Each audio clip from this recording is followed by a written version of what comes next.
So welcome again to this particular session. In the last session, we have had a discussion with respect to all those things which we discussed in the first session.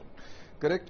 तो बेटे standard में जो चीजें दी थी और जिसके बारे में इंफॉर्मेशन हमने आपको फर्स्ट सेशन में दी थी उसकी चर्चा हम कर रहे हैं। सेकंड सेशन में हमने उसके बारे में लिखा, थर्ड सेशन में भी हम उसके बारे में लिखेंगे। हम बात कर रहे थे कि एक्विजिशन मेथड यूज होता है बिजनेस कॉम्बिनेशन की अकाउंटिंग के लिए। उसके अंदर 4 स्टेप है और 4 स्टेप, चौथा स्टेप हम कर रहे थे, measurement of aforementioned item shall be at fair value.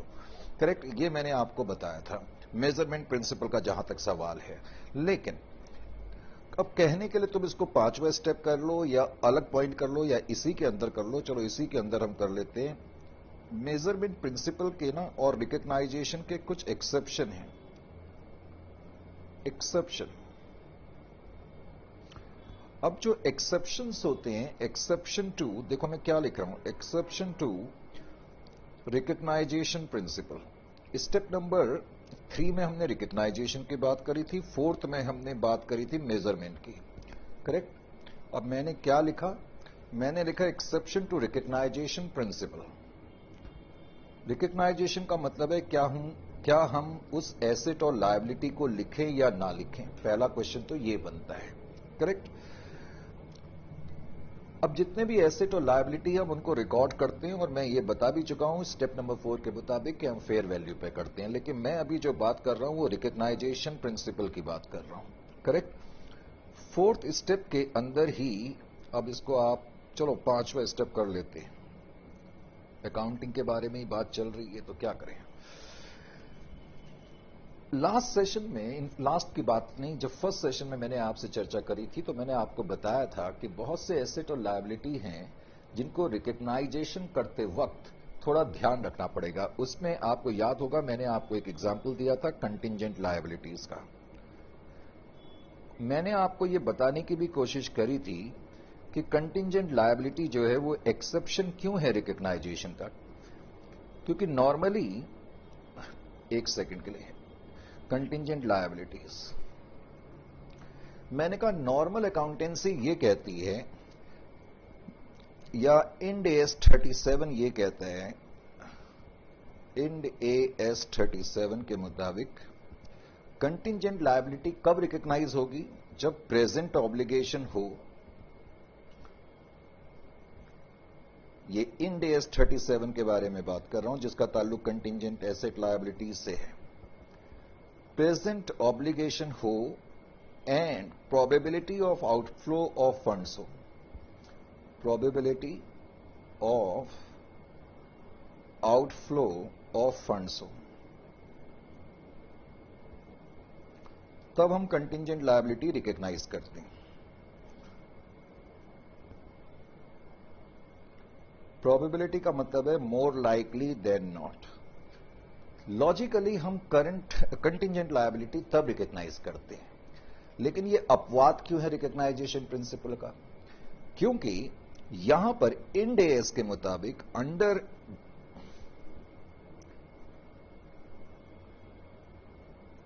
End AS 103, Ind AS 103 जिसका कि ताल्लुक बिजनेस कॉम्बिनेशन से है, हम कंटिंजेंट लायबिलिटी रिकग्नाइज करेंगे irrespective of the fact whether there is probability of outflow of funds और not. इसलिए ये जो है अपवाद है। समझ में आया? Under Ind AS 103 contingent liabilities shall be recognised, shall be recognised. हम उसको रिकग्नाइज करेंगे। क्यों करेंगे ये मैंने आपको बताने की कोशिश करी है। Shall be recognised irrespective of the fact, चाहे probability of outflow of funds हो या ना हो, irrespective of probability is irrespective of outflow of funds or not।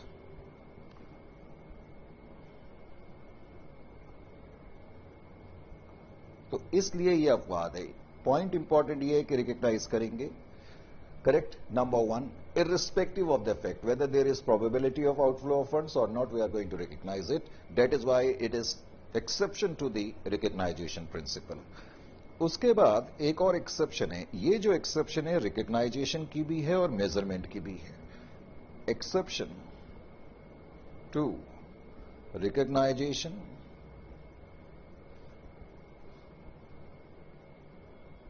exception to recognition and measurement, correct, and measurement. एक second, recognition and measurement, ये जो है exception है दोनों के लिए, यानी कि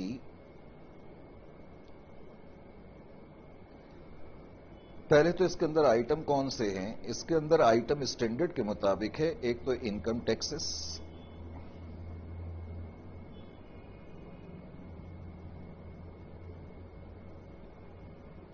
दूसरा है एम्प्लॉय बेनिफिट्स,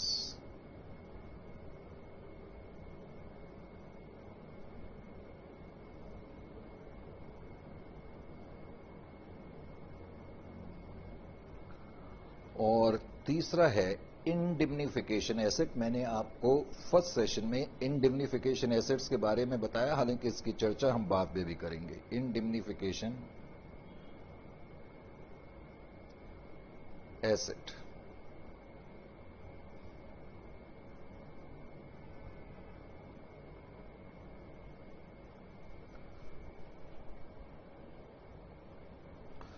करेक्ट।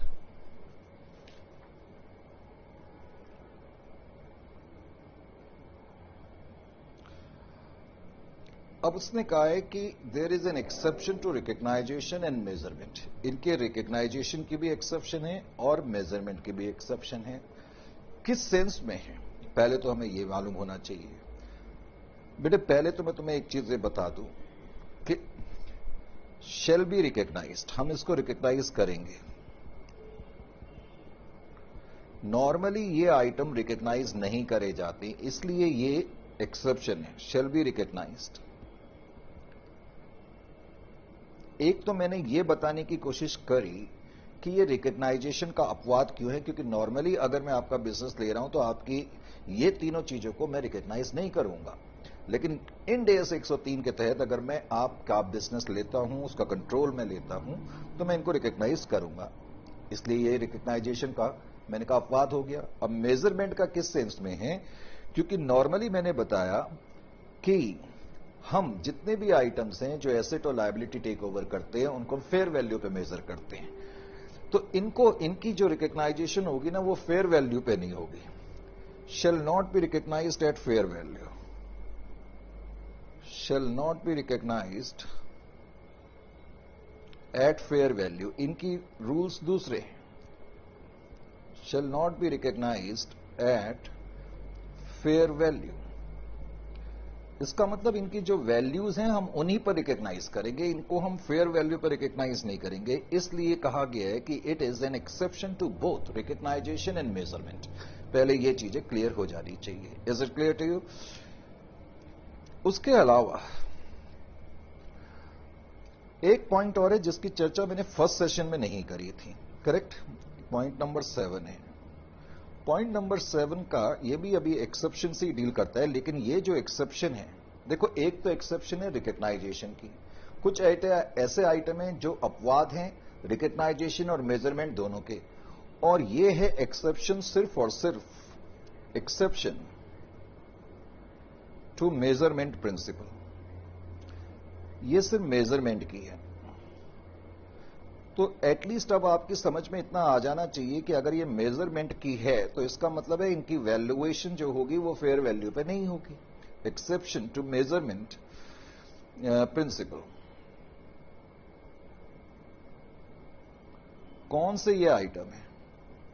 पॉइंट ये, हालांकि इनकी चर्चा हम अलग से करेंगे, अभी मैं सिर्फ लिखा रहा हूं री एक्वायर्ड, क्योंकि इन पर मैंने ना अलग से क्वेश्चन बनाए हुए हैं अलग सेक्शन में। तो जब हम क्वेश्चंस करेंगे तो तब आपको इनके बारे में मैं डिटेल में बताऊंगा। री एक्वायर्ड राइट्स,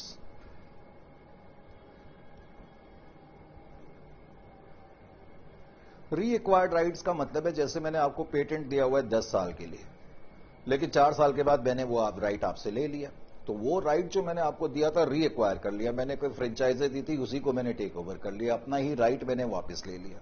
ये री एक्वायर्ड राइट्स है। इसी तरह से शेयर बेस्ड पेमेंट, ये तो चैप्टर ही अलग है, तो इसके बारे में मैं अभी क्या बताऊं, आपको मालूम ही है। शेयर बेस्ड पेमेंट जो कि IFRS 2 या इंड AS 102 के तहत हम पढ़ेंगे।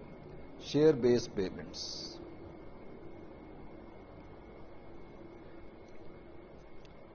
एसेट्स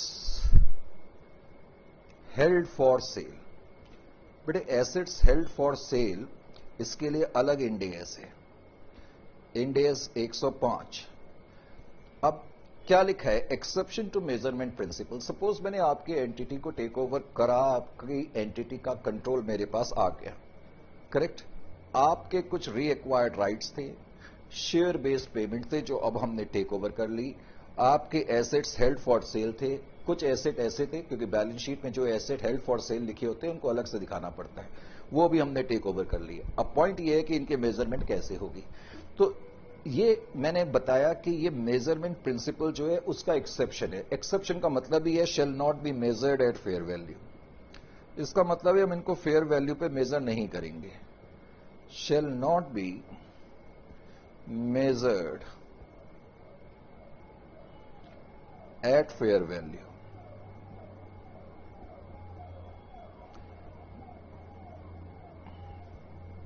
जिस वैल्यू पे आपने लिखा हुआ है अपनी बुक्स पे, मैं उसी पे इनको मेजर करूंगा। हालांकि इनके बारे में कुछ और भी फाइनल पॉइंट्स हैं, करेक्ट। तो अकाउंटिंग करते वक्त बेटे हमें इतनी चीजों का ध्यान रखना पड़ेगा। अगर आपको याद होगा तो मैंने जो ये स्टार्ट करा था, मैं तो खुद ही भूल गया कौन सा पॉइंट हमारा चल रहा था। ये तो फिलहाल एक्विजिशन के हमने अंदर स्टेप लिख रहे थे, यानी कि अकाउंटिंग के तहत लिख रहे थे, करेक्ट। तो अब अकाउंटिंग के तहत ही एक और स्टेप हो गया, अकाउंटिंग के तहत एक और स्टेप हो गया। अब अगला स्टेप है रिकग्नाइजेशन ऑफ, बल्कि recognisation and measurement of goodwill. अब मैं मेजरमेंट लिख दूं यहां पर, मेजरमेंट ऑफ गुडविल। गुडविल कैसे मेजर करेंगे, मेजरमेंट ऑफ गुडविल। मैंने बताया था इस पर ना आपको छोटे क्वेश्चन आ सकते हैं, कोई मुश्किल नहीं काम है। मेजरमेंट ऑफ गुडविल और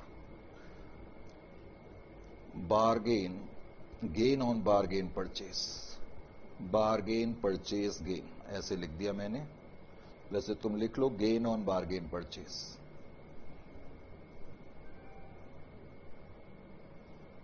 करेक्ट। अब गुडविल कैसे कंप्यूट करते हैं जरा ध्यान से देखें। गुडविल को कंप्यूट करने के लिए मुझे दो स्टेप चाहिए। एक तो मैं ये देखूंगा कि मैंने कितना कंसीडरेशन दिया है, consideration transferred, consideration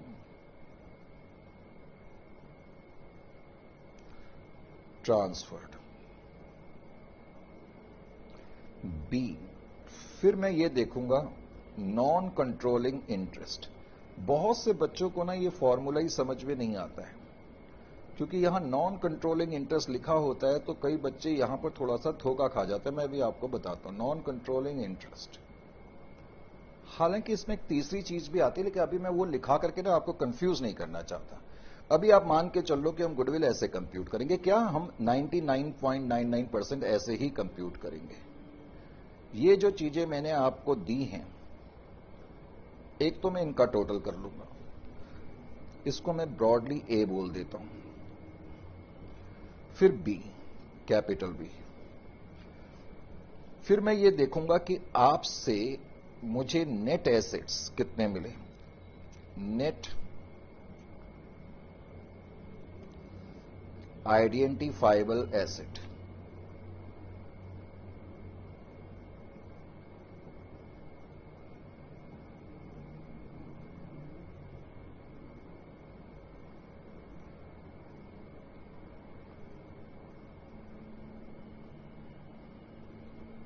net identifiable asset acquired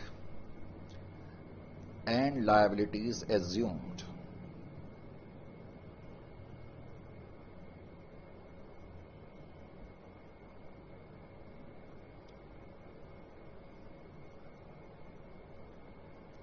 suppose आपके नेट एसेट 10 लाख के हैं, लायबिलिटी 3 लाख की है, तो नेट आइडेंटिफाइबल एसेट एक्वायर्ड कितने हो गए, 7 लाख हो गए। अब ध्यान दें, इफ अगर ए की फिगर ग्रेटर देन बी है, यानी कि this is bigger than this, तब तो इसका मतलब है आपने पैसा ज्यादा दिया, आपके पास माल कम आया, इसका मतलब आपको लॉस है, इसलिए इसको हम गुडविल बोलेंगे, क्योंकि गुडविल का मतलब कैपिटल लॉस ही होता है। समझ में आ गया? कोई मुश्किल नहीं, कोई मुश्किल है इसमें। If B is greater than A, B is greater than A का मतलब है कि आपके पास एसेट ज्यादा आए, आपने कंसिडरेशन कम दिया, तो इसका मतलब ये कैपिटल रिजर्व है। अब जिसको कि आजकल हम इंड एस की लैंग्वेज में क्या बोलेंगे, that is gain on bargain purchase, gain on bargain purchase.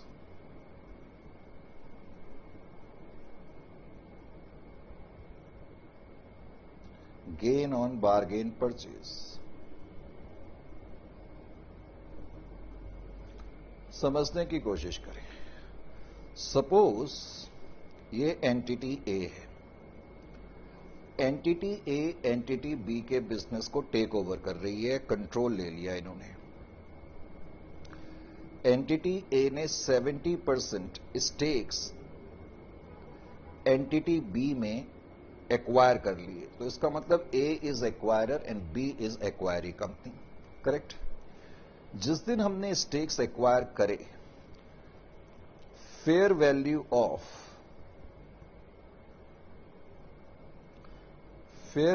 Of net identifiable assets, net identifiable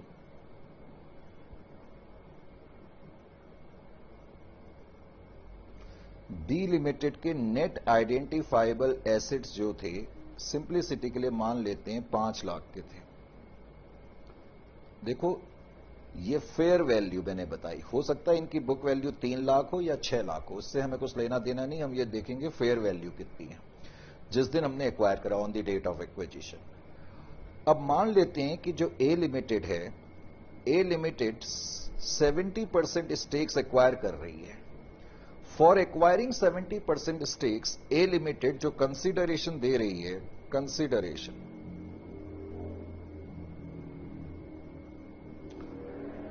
क्योंकि इंडियस कहता है कंसिडरेशन भी फेयर वैल्यू पे नापना है, तो मैं मान लेता हूं कि जो कंसिडरेशन हम दे रहे हैं उसकी जो फेयर वैल्यू है, मान लेते हैं कि 6 लाख की है, 6 लाख की है, करेक्ट? उसके अलावा अब ध्यान से सुने, मैंने ए लिमिटेड ने बी लिमिटेड के 70% शेयर खरीदे, इसका मतलब अब जो ये एंटिटी बी है, ध्यान से सुनना है, अब ये जो एंटिटी बी है ये आपके कंट्रोल में है, क्योंकि इसके 70% शेयर्स आपने खरीद लिए, लेकिन 30% शेयर्स तो आपने नहीं खरीदे ना भाई, 30% शेयर आपने थोड़ी खरीदे, आपने नहीं खरीदे। इसका मतलब बी लिमिटेड के जितने भी एसेट और लायबिलिटी हैं, टेक्निकली उसमें 70% आपका शेयर है और 30% ये क्या माना जाएगा, नॉन कंट्रोलिंग इंटरेस्ट, क्योंकि इतना इंटरेस्ट आप कंट्रोल नहीं कर रहे। भाई एक आदमी को मैंने 30,000 रुपए दे दे, मैं या तो उसको 30,000 रुपए दे दूं, या मैं उसको ऐसे कह दूं, भाई मैंने को 30,000 रुपए दे दे हैं, तू ऐसा कर ले, मेरे बिजनेस के प्रॉफिट में 30,000 ले जा। बात एक ही है या नहीं है? मैंने 30,000 देने के बजाय मैंने कहा मेरे प्रॉफिट का 30,000 रुपीज तू ले जा, बात एक ही है। मैं तुम्हें समझाने की कोशिश क्या कर रहा हूं, एंटिटी बी अब हमारे कंट्रोल में है तो सही, और एंटिटी बी को अपने कंट्रोल में लेने के लिए मैंने क्या करा, ध्यान से सुने, अब ये पॉइंट जरा समझने वाला है। मैंने consideration, fair value of consideration, हालांकि बाद में जब गुडविल से रिलेटेड क्वेश्चंस करेंगे तब मैं पूरा लिखूंगा, अभी मैं इससे समझा रहा हूं। मैंने कंसिडरेशन कितना पे करा, सर आपने कंसिडरेशन जो पे करा उसकी फेयर वैल्यू 6 लाख है, गुड, मैंने 6 लाख रुपए का कंसिडरेशन पे करा, यहां तक कोई प्रॉब्लम? No problem. मैंने कहा कि हम, जब मैं आपको गुडविल कंप्यूट करना सिखा रहा था या सिखा रहा हूं, तो मैंने बताया कि यहां पर नॉन कंट्रोलिंग इंटरेस्ट हम लिखते हैं या स्टैंडर्ड लिख देता है, बच्चों को समझ ही नहीं आता है नॉन कंट्रोलिंग इंटरेस्ट का मतलब क्या है। बाबा समझें, आप एंटिटी बी को अपने कंट्रोल में ले रहे हैं, लेकिन आप पूरी तरह कंट्रोल में नहीं ले पा रहे हैं। 70% कंट्रोल हासिल करने के लिए आपने 6 लाख रुपए दिए, करेक्ट। इसका मतलब जो एंटिटी बी है उसमें उसके जितने भी एसेट और लायबिलिटी हैं 70% पर तो आपका अधिकार है, लेकिन 30% पर अभी भी अधिकार उन 30% शेयर होल्डर का है, जिसको नॉन कंट्रोलिंग इंटरेस्ट होल्डर बोलेंगे, जो शेयर अभी भी आपके पास नहीं है एंटिटी बी के। बात समझ में आई? इसका मतलब क्या है, हम मान लेते हैं कि जो नॉन कंट्रोलिंग इंटरेस्ट होल्डर है, करेक्ट, जो नॉन कंट्रोलिंग इंटरेस्ट होल्डर है, उनकी जो फेयर वैल्यू है, यानी कि उनके पास जो शेयर हैं, उसकी जो फेयर वैल्यू है वो 3 लाख है। उनके पास जितने भी शेयर है, यानी कि अगर मैं, ये 3 लाख का मतलब भी क्या है, अगर एंटिटी ए इन शेयर होल्डर से, नॉन कंट्रोलिंग इंटरेस्ट की बात कर रहा हूं, इन शेयर होल्डर से इनके शेयर भी खरीद ले आज, तो पूरे 100% शेयर हमारे पास आ जाएंगे, लेकिन उनके शेयर खरीदने के लिए हमें 3 लाख रुपए देने पड़ेंगे। तो मैं जो ये बता रहा था, इसका मतलब क्या, समझने की कोशिश करें। इसका मतलब ये है कि मैं 6 लाख डायरेक्टली एंटिटी बी को दे रहा हूं, क्योंकि मैंने उसके एसेट और लायबिलिटी ले ली, अब सारे एसेट और लायबिलिटी ले ली, लेकिन सारे एसेट और लायबिलिटी में इतने तक का हिस्सा नॉन कंट्रोलिंग इंटरेस्ट होल्डर का है, 30% हिस्सा नॉन कंट्रोलिंग इंटरेस्ट होल्डर का है। आप इस बात को समझने की कोशिश करें। जो नॉन कंट्रोलिंग इंटरेस्ट होल्डर है उनका हिस्सा 3 लाख रुपए का है। जैसे कि मैं बता रहा था, मैंने एक आदमी को 30,000 रुपए देने, मैं या तो 30,000 कैश दे दूं या उसको बोलूं मेरे प्रॉफिट में से 30,000 ले जा। यानी कि इनडायरेक्टली जो ये अमाउंट है वो क्या शो कर रहा है कि इतना अमाउंट हम नॉन कंट्रोलिंग इंटरेस्ट होल्डर को देते अगर हम ये पूरा बिजनेस लेते। यानी कि इस बिजनेस पे कंट्रोल स्थापित करने के लिए डायरेक्टली मुझे 6 लाख देने पड़े। अब आप यूं मान करके चलें कि 3 लाख इनडायरेक्टली आपको देने पड़े। इसलिए स्टैंडर्ड कहता है कि ये नॉन कंट्रोलिंग इंटरेस्ट को भी आप कंसीडरेशन का ही हिस्सा माने। इसका मतलब टोटल कंसीडरेशन तो हो गया आपका 9 लाख। अब मैंने कहा कि आप इसमें से क्या करेंगे, less. B, fair value of net identifiable asset, मैंने सिंप्लिसिटी के लिए IFA लिख दिया। नेट आइडेंटिफाइबल एसेट की फेयर वैल्यू मैंने आपको बताई 5 लाख की। ये जो 5 लाख आपने माइनस करा, इसका मतलब A is greater then B। इसका मतलब 9 लाख एक तरीके से आपको देने पड़े और 4 लाख आपकी गुडविल है, क्योंकि 5 लाख का सामान आया, 4 लाख का आपको कैपिटल लॉस हो गया, ये गुडविल मानी जाएगी।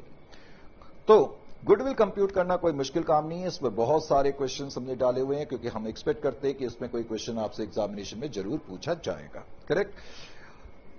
वैसे स्टैंडर्ड ने अगला स्टेप पता है क्या लिखा है, बार्गेन परचेज। अब बार्गेन परचेज तो मैंने आपको लिखा ही दिया, लेकिन फिर भी ये स्टेप नंबर हमारा जो चल रहा है 9, बार्गेन परचेज। मैं बता ही चुका हूं बार्गेन परचेज। बार्गेन परचेज का मतलब है बार्गेनिंग करके परचेज कर लेना और उसमें हमें गेन होता है। मैंने आपको बताया था कि बार्गेन परचेज लॉजिकली पॉसिबल नहीं है। यह पॉसिबल तभी हो सकता है जब एंटिटी किसी दबाव में हो।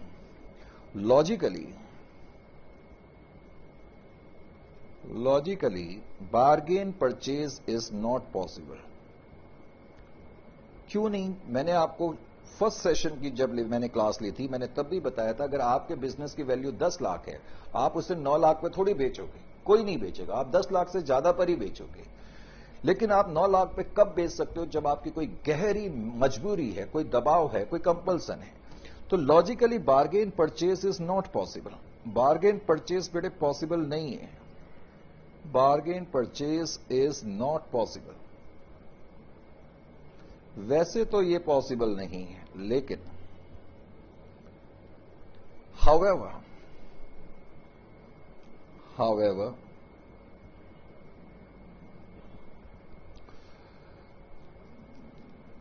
in rare circumstances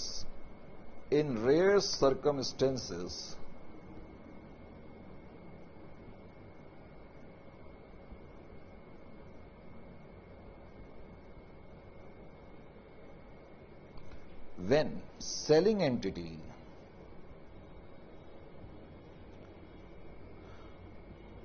या एक्वायरी, वैसे सेलिंग लिखना ठीक नहीं है, सेलिंग एक्वायरी लिख देता हूं मैं, selling acquiree entity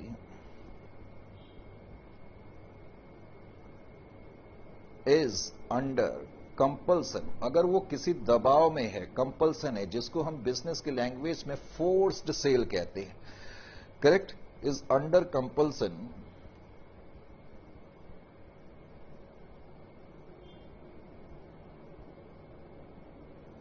then bargain purchase is possible. तो तब बार्गेन परचेज पॉसिबल होगा। बार्गेन परचेज का मतलब है बार्गेनिंग कर करके, आपके बिजनेस की वैल्यू 10 लाख है, मैं खरीदने वाला हूं, मैंने कहा भाई 9 लाख में देते हो, दो, नहीं तो नहीं, अब आपको जरूरत है, आप दे दोगे, then bargain purchase is possible. तो तब बार्गेन परचेज जो है पॉसिबल है, इसमें हमें गेन होगा।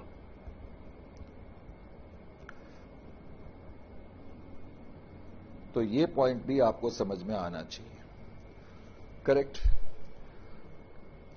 जब आप अकाउंटिंग करेंगे तो कंसीडरेशन वर्ड आपको बार बार फेस करना पड़ेगा। कंसीडरेशन का मतलब आपको मालूम ही है, मैंने कई बार बता दिया है आपको पहले से भी, लेकिन मालूम नहीं है। कंसीडरेशन वो अमाउंट है जो आप देंगे एक्वायरी को, नो डाउट अबाउट है। अब ये मैं नहीं लिखाऊंगा, ये सभी को मालूम है। मेन पॉइंट जो मुझे लिखाना है वो ये कि consideration transferred is measured at fair value.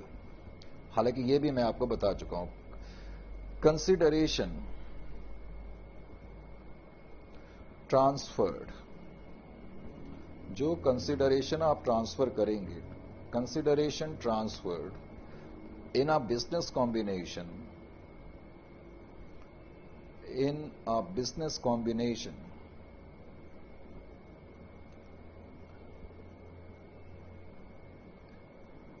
In a business combination, sheet आ नहीं रही है, जस्ट मैं ऐसे कर लेता हूं, in a business combination shall be measured at fair value, shall be measured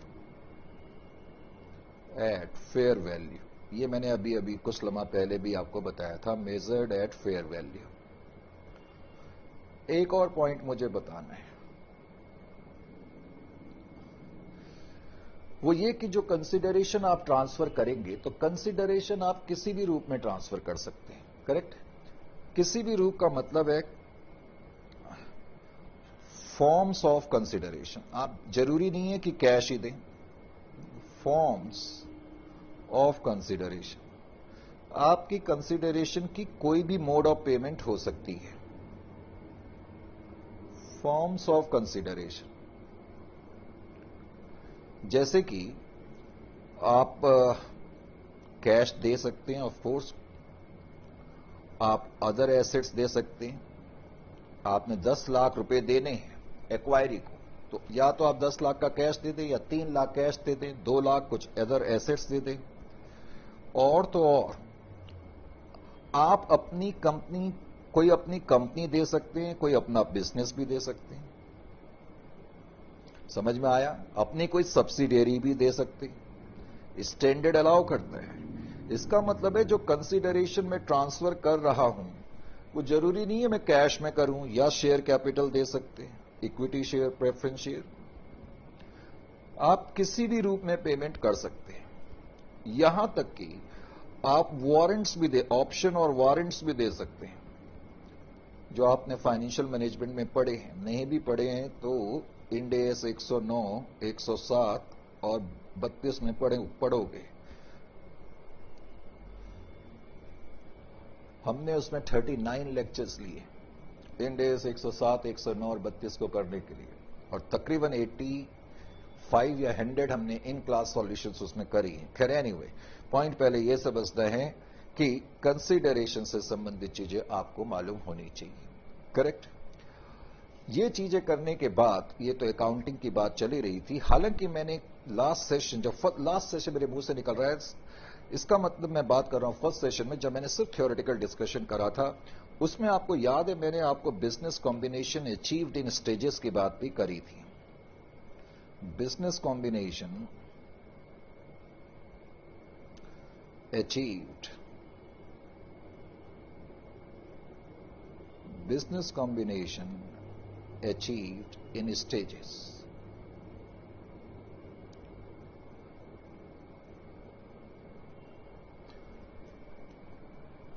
मेरे को ये क्लास जरा रोकनी पड़ेगी। अब इसको मैं नेक्स्ट सेशन में वैसे भी स्टार्ट करूंगा, क्योंकि अनफॉर्चुनेटली या फॉर्चुनेटली कह लो, मुझे कुछ इंस्ट्रक्शंस देनी है, बाहर कुछ लोग वेट कर रहे हैं, उनको भी और स्टाफ को भी। ठीक है, तो इस सेशन को फिलहाल मैं यहीं रोक रहा हूं।